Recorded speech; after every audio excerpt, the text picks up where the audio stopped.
Chief, glad you got here safely. We will start off with the roll call. Director Fotheringham, Present. Director Gettle, Here. Director Jackson, Here. Director Kegley, Here. Director McCalman, Director Perry, Here. Director Pignon, Here. Director Prokopis, Here. Director Schaefer. Here. Okay, that is all of us. We have a quorum and can proceed. First item on the agenda tonight, public comment. Is there anyone here in the room who wishes to give public comment at this time? Seeing no movement whatsoever, we'll move on online. Or is there anyone online who would like to give public comment? Seeing none as well, we'll move on then to one of the more exciting items on the agenda today, and that is to welcome our new crisis canine service dog, Millie. Here for a couple of introductions is Chief Mazarin. All right, thank you, Mr. Chair. And again, I apologize for being a little bit late. Unanticipated traffic. So we've been talking about this canine program. I'm going to let the handler, Greg Golden, talk about it primarily. We've come a long way, both inside law enforcement and outside, in terms of recognizing and addressing mental health issues and looking for tools. I mean, that's a very challenging problem in and of itself, but looking for tools that we can use to help for our internal needs and our external needs. And there's starting to be some a little bit of a trend around the country on how animals can be used in that manner. So I'm proud of the department. We've been pretty progressive in this area, and we're going to experiment with this and figure out how to utilize it in the best way possible. And so Lieutenant Lovato and Chief Petty Brown came up with this idea, and I think it's a wonderful idea. So we wanted to share with you our newest UPD canine member, Fluffy, Millie. Millie and Fluffy, they're interchangeable.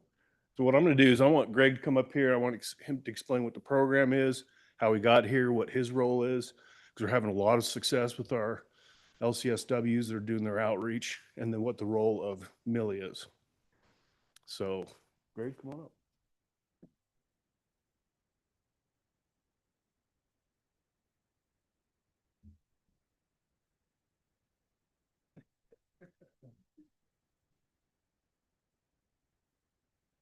All right, so like Chief said, my name is Greg Golden. I'm a licensed clinical social worker. I've been with UPD since January of last year. And so they brought me on as a asset to kind of help out with the mental health program. With the split of the sheriff's department, they kind of lost some things. And so I'm started off as the only social worker with the department. I'm primarily being paid as a resource for Holiday and Mill Creek. And so that's where I am stationed out of. But to give a little bit of how we got to the point with Millie is myself and our sergeant went to a co-response conference in Atlanta last year. And so we were able to kind of see kind of what the nation's trends were doing in terms of co-response with law enforcement and social workers around the nation. And one of the areas in Colorado was utilizing a crisis intervention canine to help out on crisis calls. So that was kind of the starting point to have that discussion. And then obviously some of the other discussions were, how are we going to pay for it, right? And so we were pretty lucky in the aspect of where we are utilizing the beer tax fund through Mill Creek. And so there's a little things with that. That's how we're able to purchase Millie. So with that comes with other parts of Millie, not just being a crisis intervention canine, but also utilizing him through the positive action piece and community interventions with that program. So that's kind of the big piece, but we are going to utilize him on crisis intervention calls. I've been able to take him out in the community here in the last 2 weeks. Just taking him to a couple of the nursing homes that we have here. We have some high utilizers of 911. Also taking him over to one of our switch point facilities, which is one of our mental health women's facility here in Mill Creek, which has been great. They love Millie. People are able to see a calming sense with Millie. He's not going to be your police canine that's going to go after and get drugs or go after people. He's just the fluffy guy that's going to be there to smile and love you and let you pet him. but he is young. He is 8 months old, so he's a border collie poodle mix. In that sense. So again, there's still a lot of learning in this process. Myself and our sergeant are also going to be going to another training in Colorado this summer, where they're utilizing dogs as well to learn and see kind of how they're implementing that program in their community. But overall, my job and success, I think it's been great in the past year. We've seen a lot of success with the program of implementing a social worker within Unified. I will say last week, I would say was probably our best week in that sense that I'm pretty proud of, where we were able to get 2 individuals housed that were unhoused and on the streets in the city of Mill Creek. They were just off of 9th East over by the Walmart, an individual who was unhoused that was discharged from the hospital. He was literally in a hospital gown and was discharged there. We were able to identify that he probably shouldn't have been discharged from the hospital, and it appeared to be like an unsafe discharge. We were able to work with one of our community partners here in Mill Creek, Spring Creek Healthcare Center, that was able to take him on and get him into skilled nursing to make sure he was being taken care of. And then we were also able to get one of our other unhoused individuals that has been chronically homeless for probably about 6-7 months into a new switch point facility that's in the city of Murray. So there's a lot of great things that are going on in the community that we don't necessarily get to see, but we're making a lot of progress and community connections. And I would say that was primarily due to us making those connections with our community partners here in Mill Creek. But that, I would say the other part with the success is we did start an internship program here as well. I have one intern with me right now, and then in the summer, at the end of summer, I'll have 2 more interns coming on with me to kind of grow that piece to have more social work coverage within Unified. We do have 2 part-time social workers that started over in Magna and in Midvale. So, and that's part of a grant that we received. So we're getting those into the other parts of the community for that as well.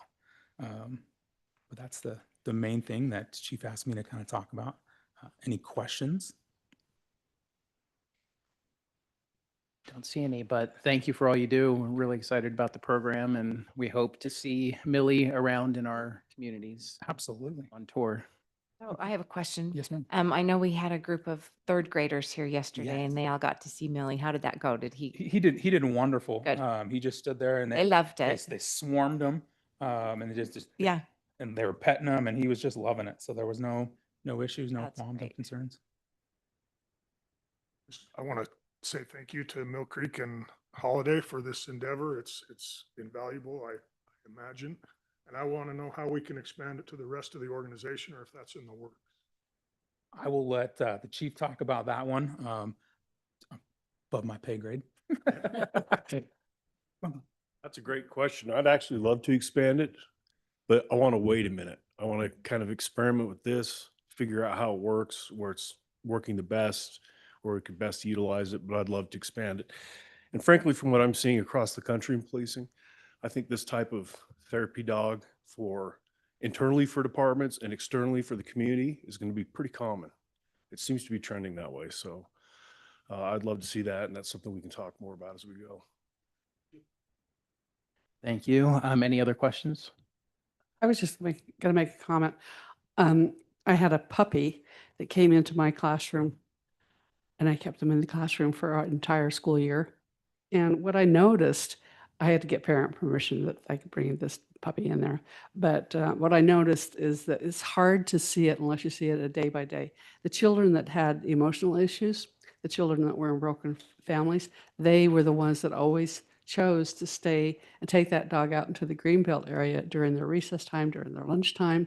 And it just grounded them, like he said. It grounded them, gave them what they were lacking in their life. And it's hard to, put numbers to that, but it was a wonderful program. Unfortunately, the principal let me know the next year that it was no longer a puppy, and so he was no longer welcome there. But it was awesome, totally awesome. Yeah, I can see how that works. We're seeing that manifest itself right now. So if any of you ever feel stressed, call us. We'll come right to where you are and you can pet the dog. Okay, I'm not seeing any more questions. We'll go on to the next item on the agenda, and that's a UPD update from Chief Mazarin. Thank you, sir. While we're on the subject of dogs, I just wanted to let you know that Cash, who retired a few months ago, passed away yesterday. We had to put him down. He was very sick. So the K9 unit, some of us went up there for that, and it was a special moment. That was a good dog. He saved a lot of lives probably, and but we're glad that he's out of his misery. Along with that, we had a really nice honor. UPD, we have 3 handlers in the department that have lost dogs in the line of duty. All 3 killed. You remember Luis Lovato, and Aldo, Chad Reyes, and Dingo, and then Brian Todd lost his dog right before Midville came over to UPD. But at the Chiefs conference last week at the banquet, they recognized those dogs, and I'm just going to pass this around. So those dogs. And where's Luis? Yeah, so this month it'll be 10 years since our first dog was killed in the line of duty. So I wanted to share that with you. Really nice award. You'll notice in your board packets, on to other items in your board packets, you have your first quarter of statistics only for your community, but for the entire department. And I'm doing that because I want you to see the work that's going on, not only in your precinct, but some of the shared services work that's happening. So you get this comprehensive picture of what's going on across the entire organization that you all govern. And so if you have any questions on that, you can call me anytime, or you can reach out to your precinct chief or any of the shared services / division chiefs and ask them any questions that you have in terms of the services that you're getting or the statistics that you have. But I'll be doing that every quarter just to try to keep you fully informed of the activities of the department. Our Salt Lake honorary colonels are very generous people, and they just gave us a generous donation of $16,000. Is that donation here today? Okay. But I wanted to just let you know that's like, for instance, our award ceremonies next week, which I'll talk about. But a lot of these employee functions that are so critical to morale and recognition is funded through the honorary colonels. So we appreciate all the support you give us when we have those meetings in your precincts, and they're a really important organization. So I want to thank them publicly.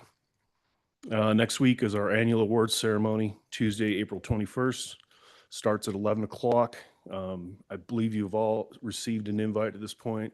We'd love to see if you can make it, and so you can see the great work that your officers are doing in your communities. If you have any questions about that, reach out to me, or Harmony can help you with that. April 22nd. Well, let me start over. Working on the budget.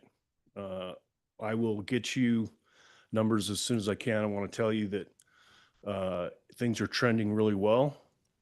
We're going in the right direction, and we'll be presenting that to you soon.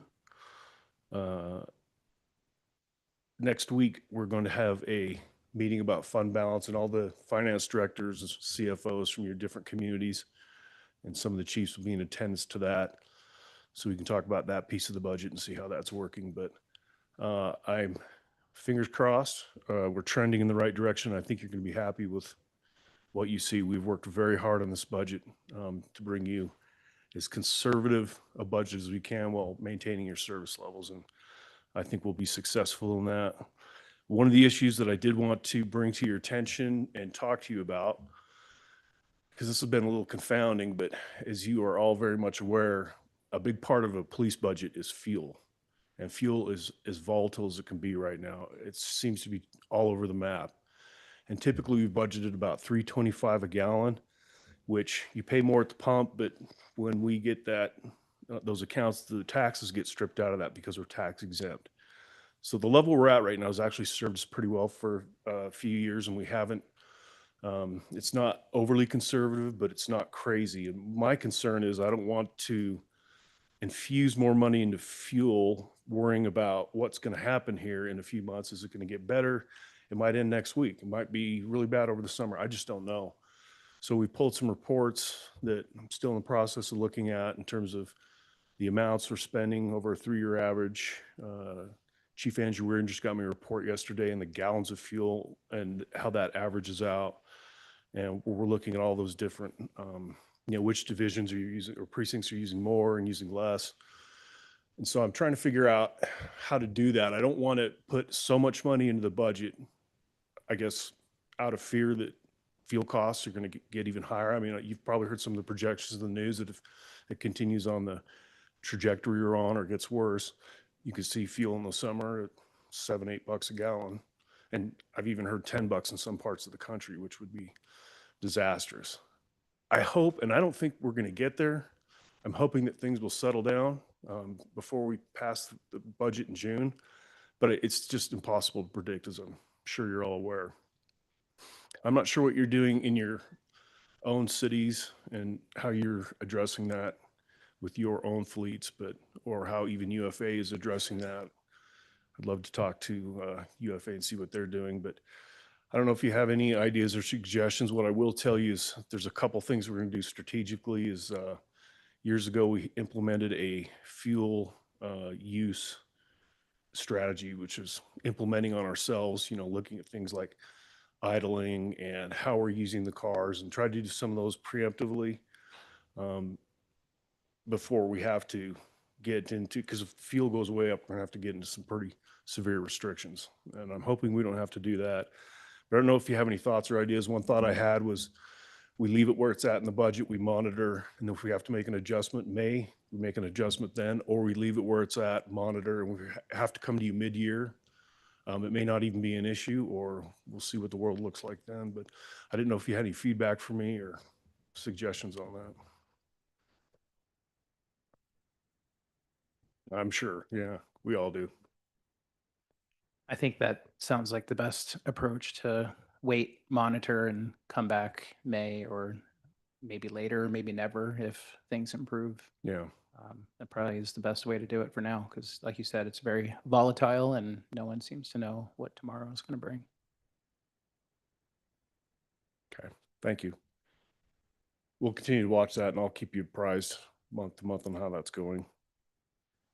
And Chief, will you give our condolences to Cash's handler and I will. family? Yeah, his family was there, and I'll let him know. Yeah, thank you. You bet.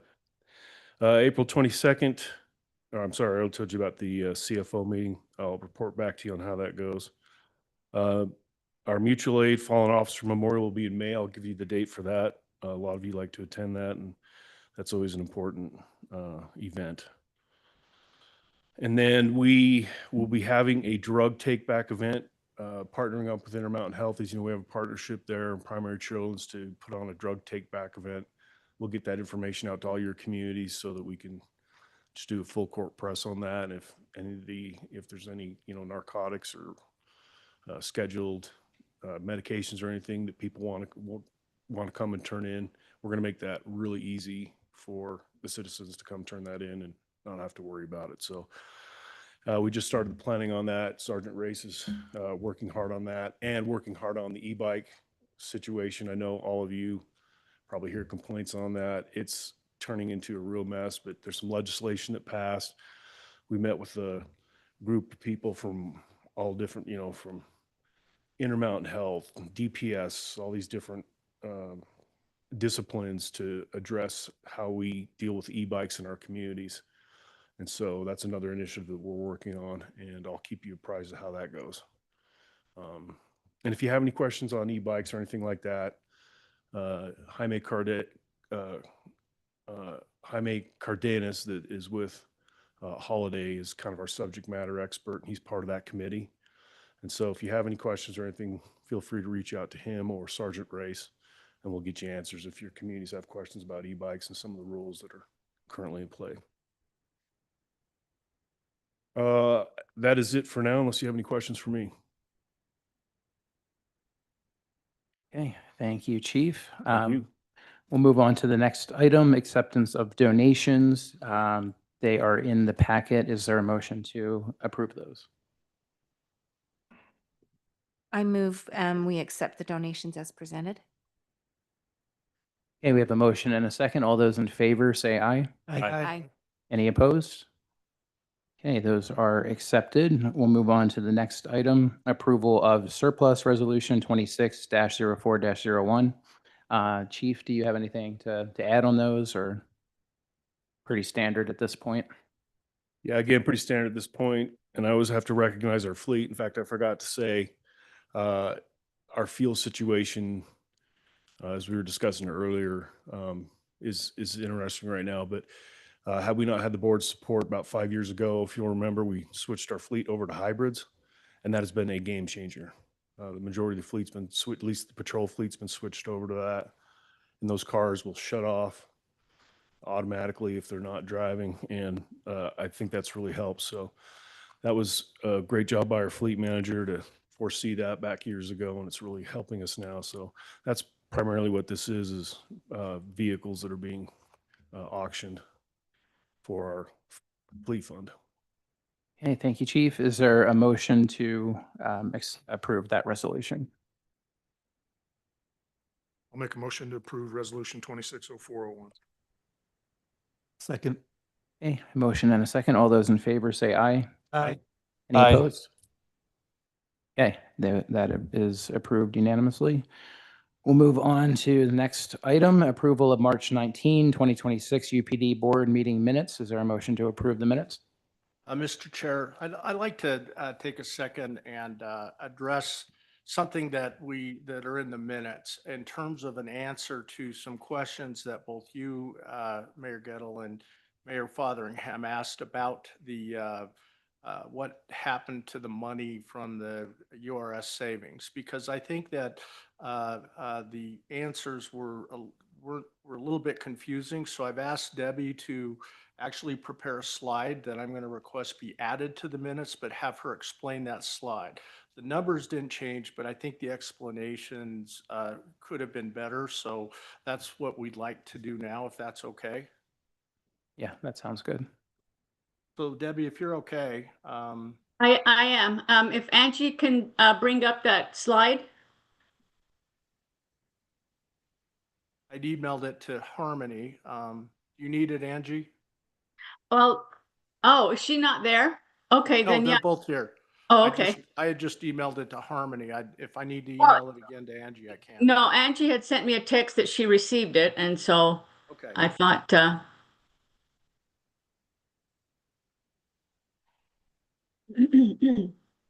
there we go.